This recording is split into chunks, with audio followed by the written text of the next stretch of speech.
அஸ்ஸலாமு அலைக்கும் வரஹ்மத்துல்லாஹி வபரகாத்துஹு.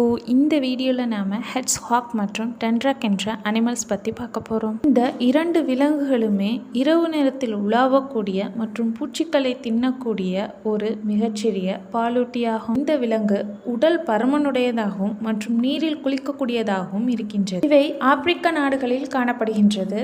ஹெட்ஜ்ஹாக்கின் முன் பாதங்களில் 4 விரல்கள் மட்டுமே காணப்படுகின்றன. இவைகள் மரம் ஏறுவதில் சிறந்தவையாக இல்லை. மேலும் இவைகள் இரண்டுமே எதிரிகளிடமிருந்து தன்னை தற்காத்துக் கொள்வதற்காக ஒரு பந்து போல தன்னை சுருட்டிக் கொள்கின்றன. மேலும் இவைகள் முட்கள் கொண்ட உடம்பாக காணப்படுகின்றது. டென்ட்ரக்கின் பாதங்களில் 5 விரல்கள் காணப்படுகின்றன. இவைகள் சிறந்த மரம் ஏறுபவையாக உள்ளன. மணற்குழியில் குளிக்கின்றது இந்த டென்ட்ரக். உருவ அமைப்பில் 2 விலங்குகளும் ஒற்றுமையாக காணப்பட்டாலும் ஹெட்ஜ்ஹாக்கை விட டென்ட்ரக்கின் கண் மிகச் சிறியதாக காணப்படுகின்றது. டென்ட்ரக் என்ற இந்த விலங்கு மடகாஸ்கரை மட்டுமே பூர்வீகமாக